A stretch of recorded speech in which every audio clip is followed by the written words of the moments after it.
It's Wednesday night in the NBA, so we are recapping all of the games on today's slate, talking about all the fantasy relevant players. Let's go! Jordan open.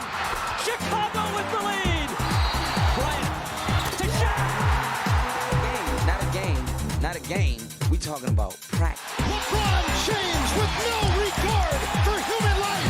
Anything's possible. Back out to Allen. His three-pointer. Bang! Hurry for three. Wow! Unbelievable. Making it rain in New York. We the North are now we the champions. Not the destination, it's the journey. Mamba out. G'day and welcome to the Ball Boys Fantasy Basketball Podcast. I'm your host, Mitch Casey, and you can find me on Twitter at Ball Boys Fantasy. And today we are recapping all of the action from today's games. Bit of a lighter schedule in the NBA on a Wednesday. Only the 8 games for us to go through, so maybe we'll get through this podcast a little bit quicker than normal, but still plenty for us to talk about. And we are going to continue all year long recapping all the games on the Wednesday because most of the time, on most weeks, that is the day where the NBA puts a lot of its games, so it gives us a good chance to recap and look at every single team, or as many teams as possible in this type of a format.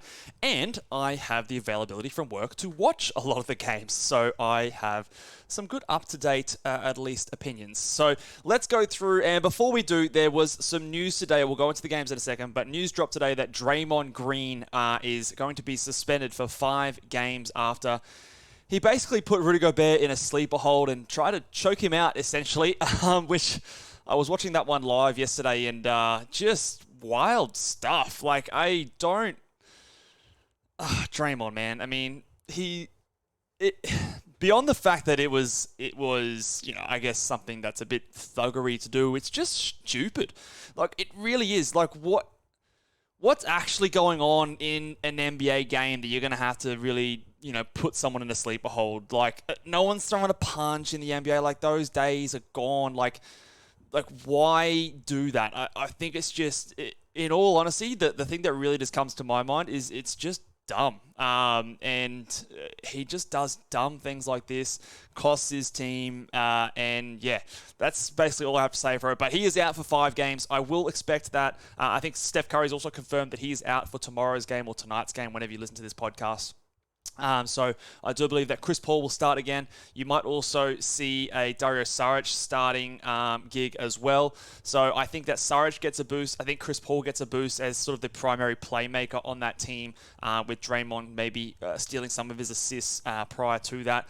I also think that you could say that like a Pajemski boot benefits a little bit just because they're going to, again, need these players to play bigger minutes, but I think he benefits more from the absence of Steph Curry. So the main winners here I think, are Chris Paul with the assist numbers, I think boosting up a little bit with Draymond not there, even though the last game he didn't provide many assists with not many players scoring last game. And Dario Saric, who I think will start. I think Kevon Looney might get a little bit of a bump as well, but he will still just kind of do Kevon Looney things that he has been doing, which is back-end sort of category league value anyway. So let's get stuck into the games today. We will start with the Dallas Mavericks versus the Washington Wizards. And, of course, the Dallas Mavericks blow out the Washington Wizards because everyone blows out the Washington Wizards. And big game here for Derek Lively, who was nearly perfect from the field, 7 of 8 from the field, hit all 3 of his free throws for 17 points, 9 rebounds, 2 assists, 1 steal, and 2 blocks. Must roster player, in my opinion. I drafted him in the industry pickup league, and I have not once really considered dropping him. He might not be for everyone. He's not going to score like this. I think last game he had 4 points. So the scoring's not going to be there. He's not going to be a huge assist guy. He's obviously not going to hit any threes. But he will have games like this. And I think that the more the season goes on, the more frequent games like this will be there. And he is still providing at least back-end value right now. And the blocks are useful, the rebounds are useful, the field goal percentage is very useful as well as something that's not really very replaceable in off your waiver wire. So I do think that he is must add. Grant Williams, 10.7 assists. You're not going to see the 7 assists very often. I don't think you have to have him on your team. He's maybe a 3s streamer at best. but I don't think that he's a very good fantasy player, even in big minutes. But Derek Jones Jr. is making me look like an idiot when I said that there was no need for him to play the minutes that he was getting, and he's actually looking all right.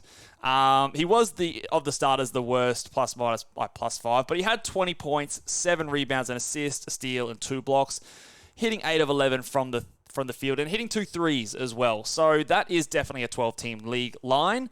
And when you have someone like a Kyrie Irving who was out with this game, he, for some reason, is the guy that steps up, as well as Tim Hardaway Jr., who scored 31 points off the bench, who was insanely hot, hit 7 of 11 from 3. He could easily go 1 for 11 in the next game. But, again, if all you need is points and threes with some solid free throw percentage, despite the fact that he hit 40% in this game, he is worth someone if it fits what you need. And I always preach that if he fits what you need, he can be useful. If he does not fit what you need, then don't bother. Because he will not be providing defensive stats. He will not be providing rebounds or assists most night. And he can also very much hurt you from the field on some nights as well. But yeah, Derek Jones, I think you could add him. I don't expect this to be the norm moving forward, but the defensive stats are at least interesting. The field goal percentage is at least solid. And you could do worse than having someone like a Derek Jones Jr., probably more back-end value anyway. Not the highest of upsides, I don't believe. And Green here, Josh Green, just invisible, really. He, no points, missed all 4 of his shots, had a steal and 4 rebounds and an assist in 37 minutes. That is pretty awful when it comes to fantasy. So he is someone that he's shown even in big minutes, he's not really someone we can really worry too much about in 12-team fantasy leagues. So that is pretty much it there for the Wizards. Same old story for them, just bad basketball, man. Kyle Kuzma still seems to get a lot of his shots, although the shot distribution between him and Poole was much closer in this game. Usage still slants towards Kuzma because he got to the free throw line 10 times to Jordan Poole's 2. And this is the biggest question to me. Where the hell has Jordan Poole's free throw attempts gone? Because if he gets to the line here 7 times and hits 7 free throws, you're looking at a line where it's 21 points, 5 rebounds, 3 assists, a steal, hits a couple of threes, and great free throw percentage. And that's almost, not quite, but almost kind of what I was expecting. The free throw attempt rate has just disappeared, and it is one of the most confusing things to me this season. Maybe it is the fact that he just doesn't care as much. I don't know. Maybe the Golden State Warriors whistle was something that we need to worry about. I honestly have no idea. I'm still holding every 10, 12 category points hold. He is not someone that you should be dropping. At any moment, he can go off for a great game. He is obviously going to be what we might call a bust when it comes to the end of the season. Look back on. I was wrong on him as a sleeper, obviously, but that does not mean he is a droppable player. I still think he has a chance to be sort of a top 75, top 60 in a punt field goal percentage build, top 75, top 80 in a points league. And if you're not punting field goal percentage, he pretty much still, I think, has a chance of being a top 100 player and provide at least useful numbers, not someone I think should be dropped. Hopefully, the free throw attempts just come back because that is really a big difference for his value, but so far, just hasn't been there, and I can't really explain why. 24 minutes for Dan Gafford. He had 10 points, 9 rebounds, 2 assists, no blocks. Did hit 5 of 6 from the field, so efficient there. But again, with them being spanked, his minutes were just down. Denny Avdia was solid. 3 steals is nice for him. Efficient as well, so had a really nice line. And he is someone that definitely you can have on a 12-team roster. He and Kuzma and Poole, I mean, they're all back end, but I think that they are at least more reliable up until this game where he only played 24 minutes, but still that's a solid line. And Tyus Jones, 12 points, 3 rebounds, 2 assists, efficient. Now, he might be someone that we consider a droppable player. I don't think it's yet, but I would be considering him closer to a drop than I would Jordan Poole because he is playing low minutes. The assists and steals are not really there. And he's not someone that does any one thing outside of those assists that's super, super valuable. And there's just a few other players that I think can do what he does on this team, or at least they can experiment with. Someone like a a Davis on this team. Maybe they play a bit of Poole as point guard down the stretch. But I don't think we're dropping him yet, but he is on notice. He is someone that we are looking at. On the bench, Corey Kispert had 3 threes. He was maybe someone you might have used as a stream, but he is all that we're looking at for there. And let's talk about Coulibaly. 10 points, 8 rebounds, 2 assists. He had a block. He was efficient, 80% from the field, hit 2 threes, so 4 or 5. But the usage is extremely low. If that is a 2 of 5 and he misses both his threes, it's 4 points, 8 rebounds, 2 assists, and a block. I think that you can have him, and I do think that he's been a very popular ad, and I understand that I went to add him in the industry pickup league, but got outbid. And when I was adding him, I was treating him here as like a bit of a stash, where I was going to stash him for a week or two if I had the ability to without too many injuries and see how we go from there. And I think that's how we should best be using Bilal as a guy that we have him. He's doing okay things now. It might go to shit later because he's a rookie and he's a bit unproven and a bit raw offensively. The defensive numbers have been there some games, but some games not. So just, if you absolutely need production now because you're falling down the standings, he's not someone that I think is going to be consistent yet, but he has an opportunity for later in the season to improve. So I do think that if you can afford to stash him, that is a good idea because this team is going nowhere, man. They are bad. All right, let's go on to the New York Knicks and the Atlanta Hawks. And the Knicks skate by 2 points. Julius Randle is back up and doing better Julius Randle things. 29 points, 10 rebounds, 8 assists, steal, hit 3 threes, and was positive from both the field and the free throw line. And he only had 1 turnover. So, wow, what a great Julius Randle night. Treasure that. Mitch Robinson, 15 rebounds, 3 steals, and a block. Hit all 3 of his field goal attempts. He's been really good this season. And especially if you're in a punt points team or punt threes or free throws or both or all 3, excellent late guy that is, just killing the offensive rebounds and, doing a lot of things well this year so far. Jalen Brunson played 41 minutes, classic Tibbs, and had 24 points, 8 assists. No defensive stats, no rebounds. He did hit 6 threes, though, and hit both his free throws, so that's solid without being spectacular for Brunson. And again, with another game where RJ Barrett missed time because of his migraine, I want to say it was. We got the start from Josh Hart, who played 33 minutes. I believe he played 43 minutes last game. He's backed it up with another 33-minute game. So he is a guy that I've added him in the industry pickup league. Happy with the results so far. Obviously, the RJ Barrett out helps him.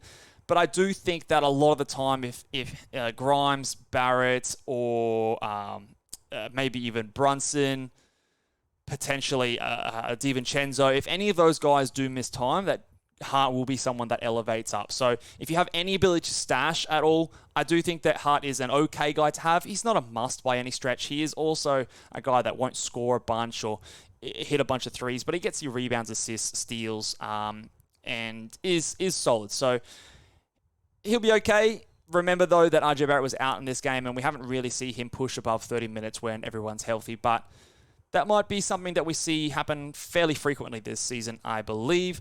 Quentin Grimes, 11 points, 3 threes, 3-point streamer only, and really only useful when a player is out. And Emmanuel quickly did his thing again. So 20 points, 4 assists, a steal, hit 3 threes, good efficiency from the free throw line and from the field. Again, really good player. I think he is someone that we can have as a back-end roster guy. You're going to ride the bumps when everyone's healthy, but I do think that more often than not, he will provide useful enough value. And Miles McBride, Juice McBride, played 1 minute in this game for whatever reason, I don't know. And it was in the first half too. Like, why are we putting out a player there, 45 seconds, and then going, nah, you ain't it, coming back off? Like, he didn't get a chance to do anything. He had 1 foul, didn't attempt a shot. He was -2, like, probably on that foul where they hit 2 free throws. Like, give the man a chance. If you're going to bother playing him, play him longer than a minute in the second quarter. Like, I don't get it all. So they basically ran they did run an 8-man rotation with a lot of their players playing some decent minutes in a close game. The Atlanta Hawks, again, Jalen Johnson continues to just be awesome this season. 4 from 4 from the three-point land, which is great for him. 18 points, 5 rebounds, 2 blocks. No assists or steals in today's game, but still great. Clint Capella, 26 minutes versus Okongwu's 28 minutes.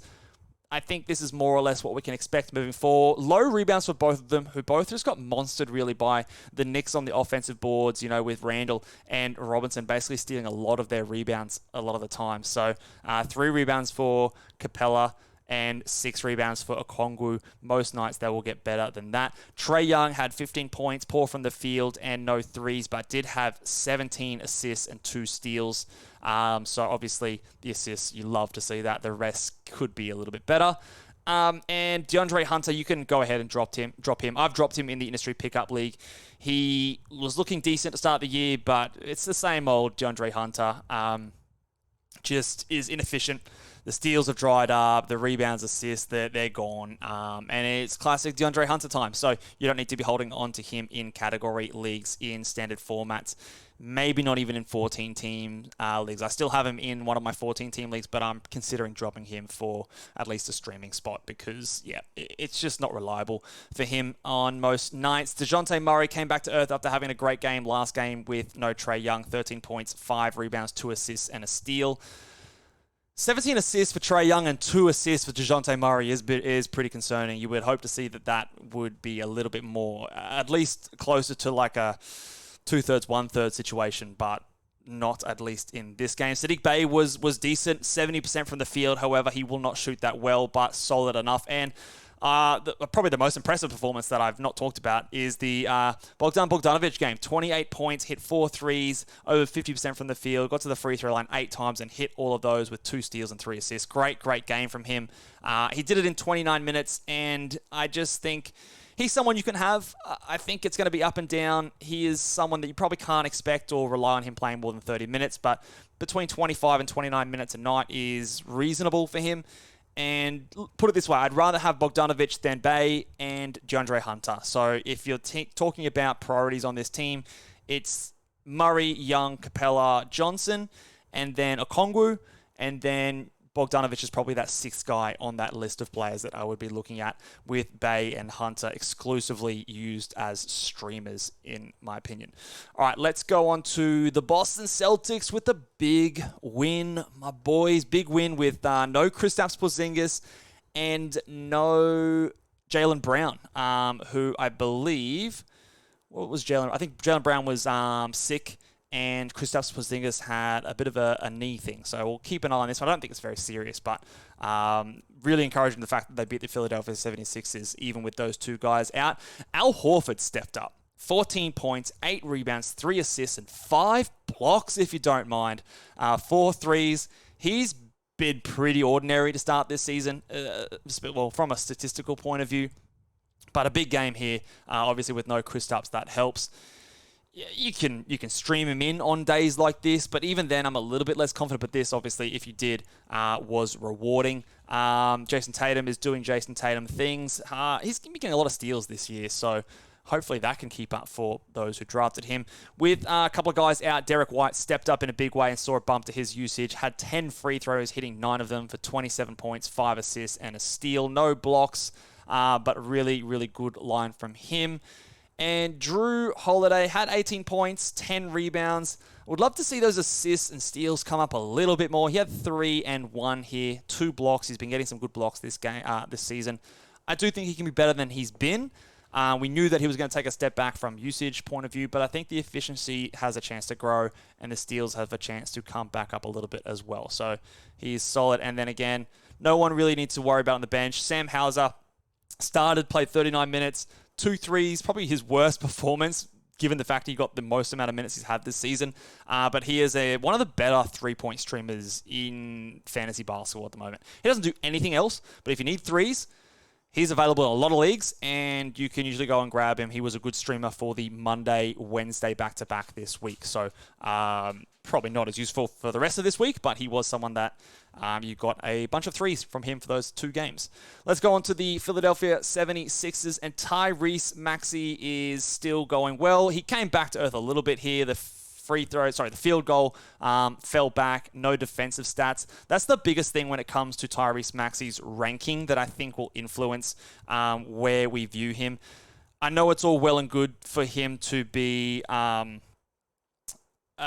ranked as sort of the top 10 player or whatever he is. Let's actually have a look at where he is at the moment as I just check Basketball Monsters rankings here. So in 9 category leagues, as it is very, very slow here in Brisbane. It's also bloody hot in here in Brisbane. I don't know if you can tell. I've got the fan on full speed and I'm still sweating. So he is in 9 category leagues, the 6th ranked player, but he's doing that on 0.8 steals, which is fine, and 0.9 blocks. Those blocks are absolutely going to come down. 6.7 assists, I think can maintain. 27.6 points, I think can maintain. The shooting so far, 48.6 on the field, 94.5 from the line. Maintainable. I think all of that is fine. You just take the blocks from 0.9 to like 0.3, 0.4. And instead of being someone who is the 6th ranked player, and again, you're not rostering Maxey for blocks, but just in terms of just the way we view it, and we always are all consumed by rankings and things like that, it just will take him, I believe, from the 6th ranked player down to someone who's like top 20. So still amazing. I still think he'll be a 2nd round player. In 9 categories, he might be close to sort of 15 to 20. -1, he suffers a little bit because there's not any clear punt strategy with him. So sort of a top 20 player in the NBA the rest of the season is how I would be viewing him. Massive win if you drafted him in the 40s or 50s. And but yeah, again, just be careful with that ranking number not to view him as a 1st rounder because I believe that is elevated by the blocks being higher than they will obviously be. Tobias Harris, 50% from the field, 7 rebounds, 3 assists, no defensive stats, 16 points. Classic Tobias Harris line. Great, that's fine, but definitely has fallen off from when we said he was a sell high about a week and a bit ago. Joel Embiid, 20 points, only 4 free throw attempts, and that is one of the things that I am proudest of the Celtics the most is I feel like at least in a few instances, the playoffs, and this game here, we've learned to not let Joel Embiid bully his way to the free throw line as much as he does in a lot of other matchups. So when he doesn't get to the free throw line, you can see the value come down a bit. But still, 20 points, 7 rebounds, 7 assists from your center is awesome. Hit all 4 of his free throws when he did get there, 50% from the field. He'll be better, obviously. And Robert Covington. Now, just when I was ready to call it quits on ever thinking about Robert Covington ever again for fantasy basketball, he bloody does this and plays 37 minutes. He goes 0 of 5 from 3, so it could have been even bigger. If he hits 2 threes here, we're talking about a 22-point, 6 rebound, 2 steal game with 2 threes and 4 from the free throw line. And that instance, it would have been really, really efficient. What do we do with Robert Covington? Far out. So obviously you had no Batum here, who I believe is out with a personal issue, I want to say, but he's missed a couple of games with personal issues, so I hope everything's okay. And you've obviously got Kelly Oubre, who there was a report of him coming back as early as late November. I would still expect it to be closer to, early December. But at least in the short term, if you need steals and you need threes, you could treat him as a short-term streaming option. I don't think I want to get too excited, but 37 minutes, he's absolutely a 12-team guy. Can we rely on that 37 minutes? Where is Batum? How early or how long is it going to be before he's back?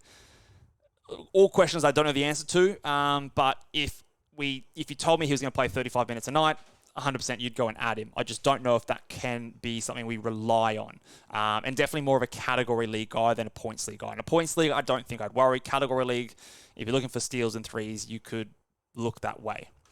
Paul Reed just shows us why we were all super excited about him in 14 minutes, 10 points, 6 rebounds, 2 steals, a block, and 80% from the field, hitting a 3 as well. So, yeah. And D'Anthony Melton, still good. 50%, hit 5 threes. Tweeted out the other day, crazy. You know what? He's not going to shoot 29% from the field for the rest of the season, and the last 2 games, he's been bloody awesome. Hope you held. Hope you were able to buy low if you possibly could. because he is a top 100 fantasy category league guy.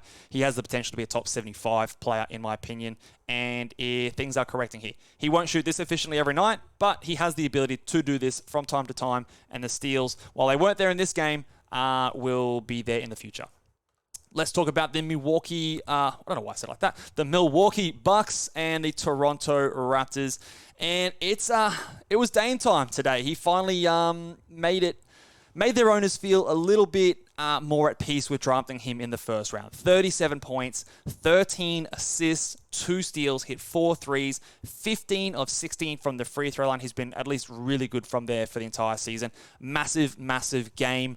So this makes people feel a little bit better. The issue, obviously, no Giannis Antetokounmpo in this game. So you would love to see this type of game with Giannis playing, and for that to make you feel more confident that it's something that can continue moving forward. So maybe there's still a bit of a buy low potential in there, although I do think he maybe finishes more as a second round guy, which we kind of talked about in the preseason, that he might be a second round guy, but you still take him in the first round because of the build and things that you can do around him. And he is still doing Damian Lillard things. The free throw value, insanely great. The assists are down, and that is something we did discuss. But the threes are still there. The scoring is down a little bit, but I do think it comes back up as they kind of work it out. So I think this is at least, if anything, encouraging that he still has it in him. I don't think it's just them working it out, I believe. And I also think they might have a bad coach. But really good game here. And Malik Beasley, just out of nowhere, shoots 8 threes, 8 of 11 from the three-point line, 30 points with nearly nothing else, 4 rebounds and a steal. Cool. Great. He's a 3-point streamer. Do not expect this. I don't think I'd be rushing to add him at all, because he will not do anything like this. He's just as likely to go 3 of 11 from 3 next game and, score 14 points, 13 points. And again, he didn't do much else outside of hit threes. This is just a hot shooting night. Chris Middleton continues to frustrate the hell out of me. 20 minutes. He looks good when he's out there. 11 points, 5 rebounds, 4 assists, 2 steals. I'm still holding. I talked to him as a buy low a week and a bit ago with my buy low show. I would have thought they'd ramped up the minutes a little bit more by now. So that makes me feel a little nervous. And I just don't know when we're going to get 28, 30-minute a night Chris Middleton, or if we're going to get that from him. Yeah, I don't know. Frustrating, man. But I'm still holding for now, because when he's out there, he's playing well. And that's still a back-end line, which gives me just the smallest of hope that he can still do something if given the minutes. Brook Lopez has 7 blocks, 8 rebounds, 4 assists, hit a 3. So great stuff there. Again, won't block 7 shots game, but yeah, obviously that's a good line. Bobby Portis needs to be someone that we add right now with a few injuries to a lot of their power forwards. So he's had 31 minutes, obviously boosted by no Giannis here, but he can be solid even when Giannis comes back, because I think someone like Jackson Jr. here, Andre Jackson Jr. here, will not get the playing time.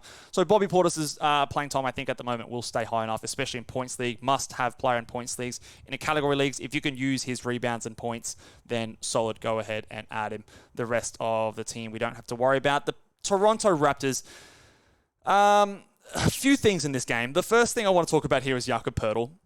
Now, in a lot of games so far this season, Jakob Poeltl has been marginalized by the coach. He is often not playing in fourth quarters. They're going small a lot of the time. Sometimes they're favoring a player like Precious Achiuwa over him. And in this game here, coming out to start the second half, they started Precious Achiuwa and started Jakob Poeltl on the bench, which I just thought, what the hell are we going? What's going on here? And I tweeted out, I am officially worried about Jakob Poeltl. Of course, he then went on to have one of the best games of his season after that tweet and finished the game very, very strong. In AFL Fantasy, we call that a rocket. So that's what we're going to chalk that one up to.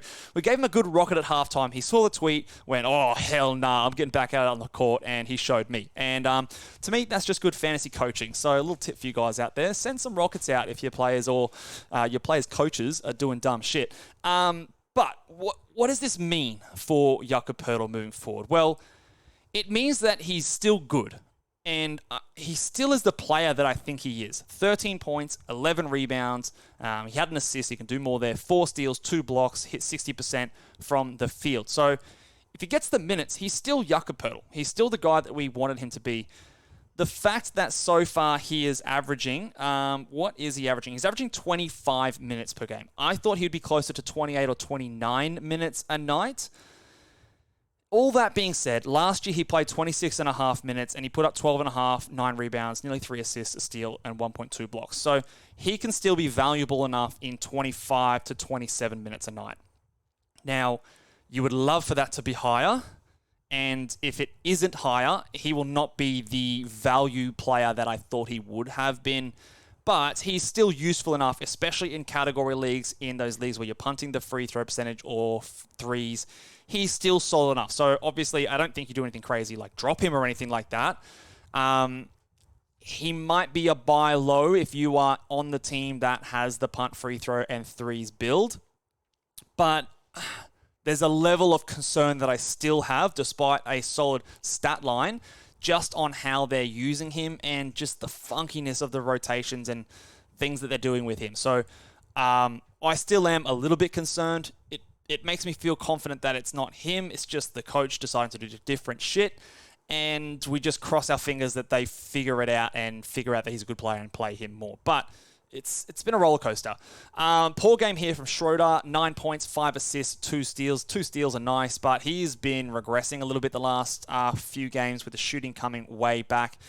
And it was not a good Dick game here. He was bad Dick in this game. 11 points, 2 assists, and a steal. Shot very poorly, 20% from the field. Only hit 1 3.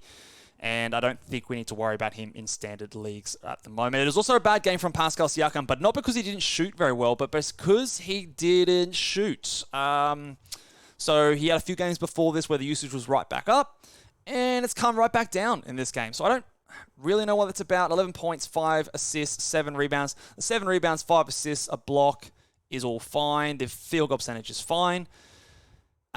He just shot nine shots. He had the same amount of shots as Schroeder. He shot less than Dick. It's never good when you are behind Dick. So yeah, that's the concerning thing here. Don't do anything crazy with him. But maybe another opportunity for a buy low, especially if this happens for another game, and this becomes a up and down trend that we don't like to see. Scotty Barnes did his thing, was good again, 29 points, 9 rebounds, 7 assists, a steal. No blocks. I do think the blocks scale down from what we saw early in the season, and he settles in more close to that 1.3, 1.4 blocks per game, not the 2 blocks per game, which he was doing for the first 3 weeks of the season or so. But still, obviously, someone that is going to be a steal, has potential to be sort of a top 35-ish player this season. But yeah, maybe not the first rounder that we saw for a little while, but obviously great. And nothing else really here. Despite Preston Chua starting the second half, he still only plays 17 minutes and is not someone we need to get excited about, I don't think, until we see him playing 30 minutes. And even then, it'd only be in certain situations for category leagues. Let's talk about Orlando versus Chicago, which was a very tight game. We had two clutch shots down the end. Zach LaVine hit a shot to tie the game, and then Paolo Banchero hit the game winner to win it in regulation. Paolo, this, however, though, was rookie Paolo. Terrible from the field, 70% from the free throw line on 10 attempts, a steal, no blocks, 17 points, 9 rebounds, 3 assists. Look, it's solid. It's much better in points leagues. The efficiency kills you here. Only 1 turnover, which is fine, but it's been okay, but I don't know. Tell me, if you're someone who drafted Paolo, like, what are your thoughts on him so far this season? Are you disappointed with what you've seen? I am slightly underwhelmed, but not by much. This is kind of what I expected. I think I expected his scoring just overall to be a little bit higher, and maybe the rebounding to be a little bit higher. He had 9 here. But especially with no Wendell, I thought the rebounds could really just lift up a little bit, but they haven't. And the field goal percentage until this game was better. This obviously hurts it a lot. Goga Bitadze had a great game in this one. 15 points, 11 rebounds, 2 assists, 2 steals, and a block. 60% from the field, 75% from the free throw line. That's good. Still someone you can keep rolling with as a back-end kind of stream value while Wendell is out. And Franz is also, speaking of being disappointing, I think Franz has been disappointing to me. I liked what I saw in like the first 1 or 2 games from him, and ever since then, he's kind of just gone back to last year Franz where, look, 18 points, hitting 1.7 threes per game. I really thought that's an area of his game that he could elevate. He's taking less free throw attempts so far per game than he did last year at 3.6. I thought he could do more there and get to the free throw line more. Everything else is very, very similar to what we saw last season. It's actually scarily similar. So to this point, he hasn't taken a step forward at all. I do think that there is still obviously plenty of room for that to change, but so far, not as encouraging as I'd liked it to be. When I thought that there were signs, in that first game where he hit 3 threes, the second game he hit 3 threes, and then just this last little stretch, it's been okay without being great. So hopefully we can see him pick it up. Again, a lot of players going back to sort of what they naturally do here as well, with Suggs going 2 of 8 from the field. He still had 5 assists and 3 steals, which is what you have him on your roster for, so that is at least solid. I'm still watching Jonathan Isaac, 4 points, 2 steals, 2 blocks, 7 rebounds on 17 minutes. Oh, man, in a deeper league, you can go ahead and add Isaac, I believe, and just cross your fingers that somehow he gets the minutes because he is one of the better per game or per minute producers in the NBA, but hasn't crossed over that 20-minute mark yet. But from what I see to the eye, he looks all right. He physically looks okay. So for now, if you're in a 16-team league, I think you could take a punt on someone like a Jonathan Isaac, even maybe in a 14-team league as like a very speculative ad if you need those defensive stats that he gives you. Cole Anthony has 16 points, 5 rebounds, 3 assists, and a steal, hit 2 threes. Solid, but again, more of a streamer in my eyes, not a must-have guy. Back-end value only. Chicago Bulls, we saw the return of Alex Caruso, who again was awesome. He, I believe, has to be, if you were to say on this Chicago Bulls team, the easiest player to picture being on a championship winning team, to me it has to be Alex Caruso.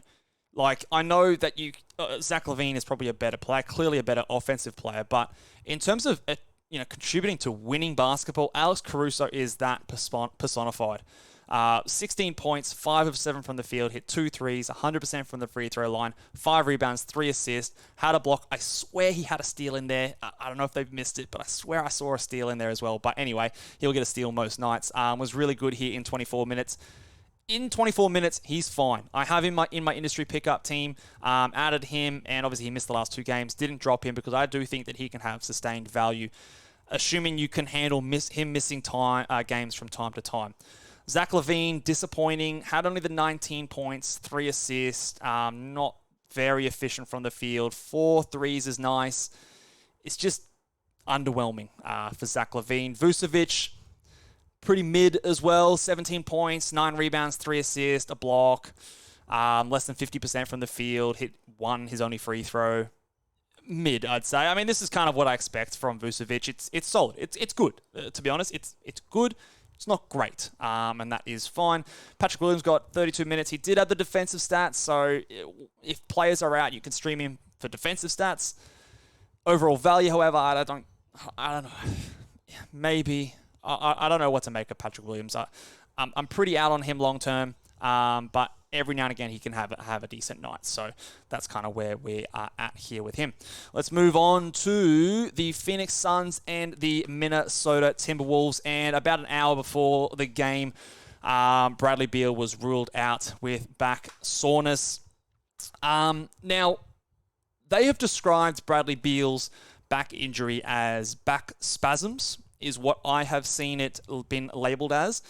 And if it is indeed back spasms, and that is totally up for debate because not all the time are NBA medical teams truthful or, honest about their medical reporting. But if it is back spasms, and I'm saying this from a person who works in the, medical profession, I do rehab on back injuries all of the time, this should be something that is fairly simple for a team like the Phoenix Suns to manage him. Now, what I believe has happened is that he came back into the lineup, and when we go to the Phoenix Suns in a second here, he came back his first game, I believe, played 25 minutes. Next game played 32 minutes. So his minutes ramped up very quickly. And as someone who's dealt with back issues before and rehabbed a lot of back issues before, the risk of a flare-up when you are increasing your overall workload rapidly is quite high. But if you ramp things up more gradually and, escape that initial setback period, once you're kind of back up to full speed, as long as you're treating it like you should and like NBA and professional teams should be managing something like this, you should be fine. And that's kind of what I'm optimistically hoping for someone like a Bradley Beal. So what I would expect if this is back spasm and it's not something like what Ben Simmons has, which is a totally different injury, that is a nerve issue, that is something that has been operated on in the past, that is a totally different injury.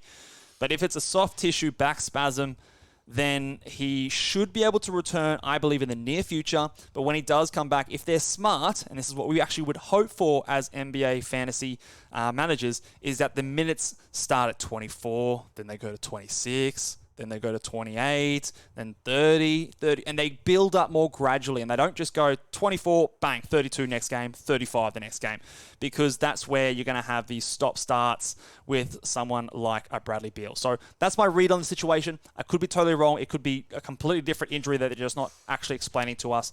But if that is the case, that is my read on it. Take it for what it's worth. Let's actually talk about the Minnesota Timberwolves. Karl-Anthony Towns has been great since he was someone that, I think, had that stinking game against Boston, but since then has been good. 25 points, 7 rebounds, 2 assists, no steals or blocks. Missed all his threes from this game, but still pretty solid. Rudy Gobert, after having 21 rebounds, I think, last game, or it was the game before, not so good here. 4 points, 8 rebounds, 2 blocks is nice, but 40% from the field, not Rudy Gobert-like. He's been a bit up and down this season. Anthony Edwards is disappointing in this game. 13 points, 4 assists, a steal and a block, terrible shooting. Hit all his free throws, but yeah, quite a disappointing game for Anthony Edwards. He'll obviously be better. Naz Reid, 19 minutes. I think that he is someone, if you've had in your roster, he is in that droppable zone with someone like a Jaden McDaniels back. And even Jaden McDaniels only played the 23 minutes in this game. Kyle Anderson had 21. There's not enough minutes to go around when all those guys are healthy. And despite him being a great per-minute guy, 20 minutes, 19 minutes is not enough for Naz Reid. So he is a guy that you don't have to drop, but he should be considered, I believe, in most 12-team category leagues, that guy that's down the bottom, that if you wanted to stream the position or if there's another player that you wanted to sort of see how they go, you could move on from a Naz Reid. But not a whole lot else to talk about for this team. Mike Conley is still doing Mike Conley things, and he's a nice back-end guy for category leagues. Over for the Phoenix Suns, Devin Booker returned and had his minutes limited. 26 is, again, it's a decent return. It's not much of a minutes limit for someone who's missed, a couple of times already this season, but he was good. Obviously, 31 points, 4 rebounds, 5 assists, no defensive stats, 2 threes, and hit all his free throws. He's going to keep doing what we thought he'd be doing. Durant is Kevin Durant. He was great, efficient, just like we like to see. Nurkic was pretty poor, although he only took 3 shots. 24 minutes to Eubanks' 20. A bit of that might have been the fact that this was not really very contested and a bit of a blowout, so they didn't have to extend his minutes much in the final quarter. Although Kevin Durant played 35 minutes, that seems like a lot. So I wouldn't worry too much for Nurkic. I still think he's more of a back-end guy, as I kind of always have, but I don't think this is a case of Eubanks overtaking him, more a case of a blowout in this game. And he didn't really have to do much with some of the other guys really cooking and doing their thing. What else really happened in this game?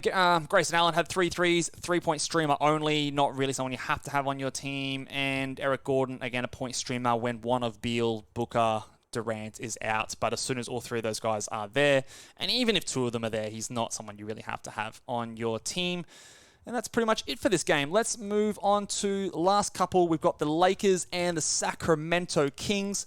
Big game from Domantas Sabonis. 29 points, 16 rebounds, 7 assists, 3 steals and a block. He was 2 of 2 from the free throw line, hit a 3. Massive game. So he was a bit underwhelming before, although a lot of it was really due to free throw percentage.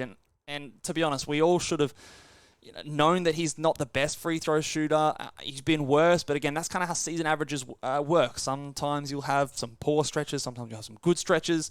He's definitely coming back into form and is doing at least what I expected so far this season, and I've been happy enough with him as someone on my industry pickup league.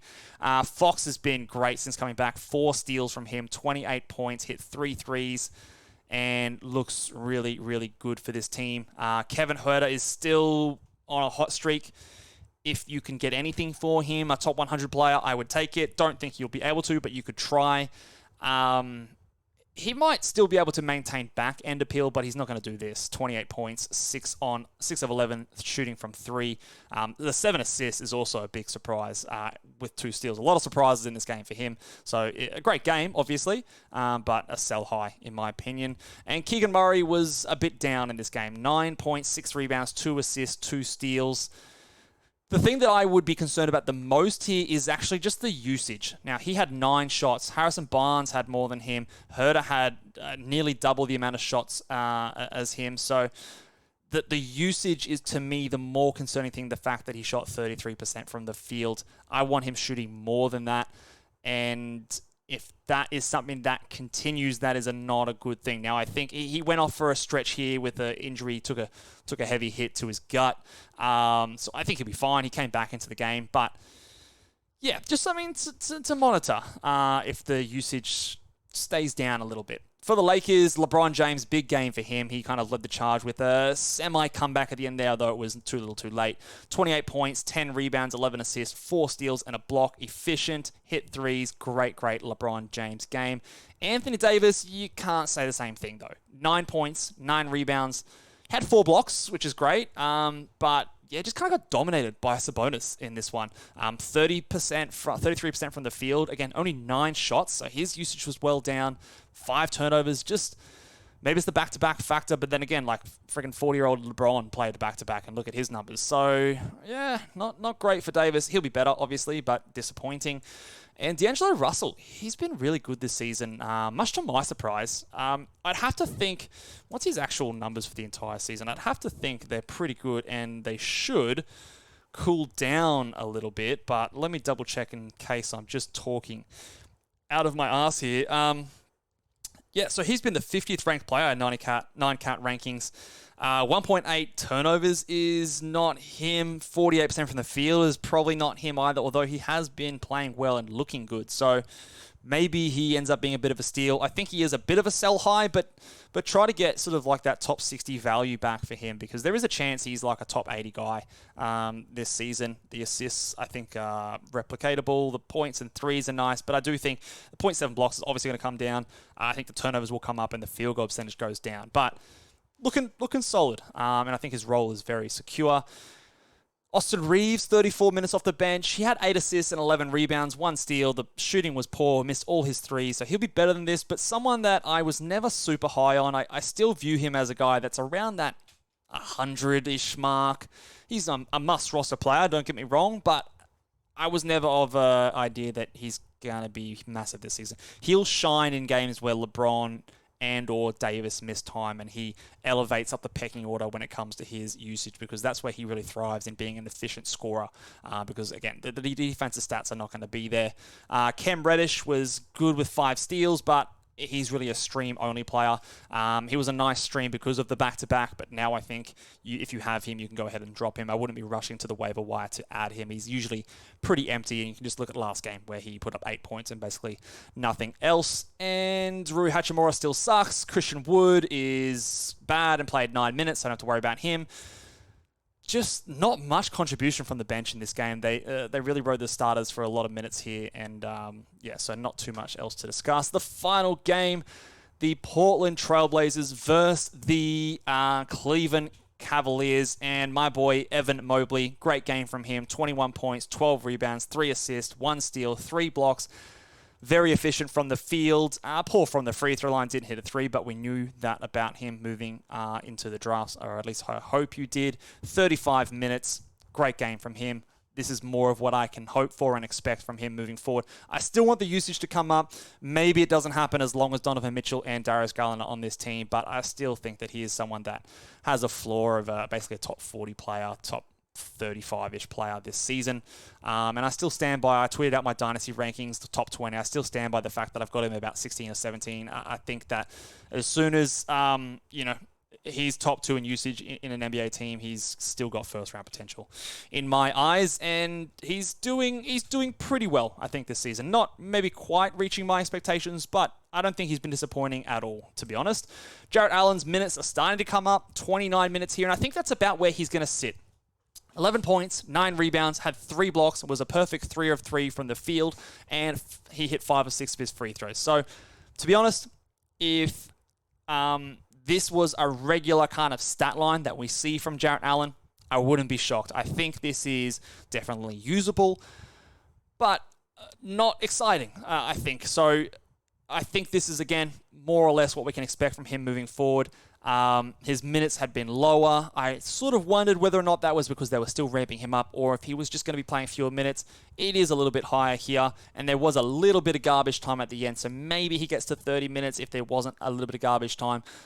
So 29 to 31 minutes is about where I expect him to sit, which is a little bit down from last season. Donovan Mitchell's doing Donovan Mitchell things, not really too much to talk about there. And Max Strus still just finds a way to get at least some back-end value. He's kind of doing different things each night. Sometimes it's rebounds, sometimes it's assists, sometimes he hits a bunch of threes. Today, it was this 7 assists and a steal. So he's solid. I don't think that he's a must-hold, because I do think at some point there's going to be nights where he's not going to provide you much at all, but he's fine. Caris LeVert is doing good at the moment. Solid-ish here. Well, no, better than solid. 17 points, 8 rebounds, 6 assists, 2 steals, and a block. That's actually pretty bloody good. Didn't get to the free throw line, and not bad from the field. 8 of 17, so just under 50% there. Only hit the 1 of his 7 threes, but overall efficiency was solid. So, yeah, that's a pretty good Caris LeVert line, and he was one of the best streams this week for fantasy points leagues, and obviously that is a good fantasy points line. Let's talk about the Portland Trailblazers. Couple of bad performances in this game. DeAndre Ayton, 30% from the field, 6 rebounds. Probably his worst game of the season. 26 minutes. That sucks. Skylar Mays, 13 points, 4 assists, a steal. It's okay, but we'd hope for more, at least in the assist department. And I think Shaedon Sharpe I think he's running out of gas a little bit here. 11 points, 7 rebounds, 5 assists, no defensive stats, poor efficiency, 2 of 12 from the field. He hit 6 of his 7 free throws, but he was kind of questionable. I think he was questionable or probable going into this game with, I want to say, knee soreness or something like that.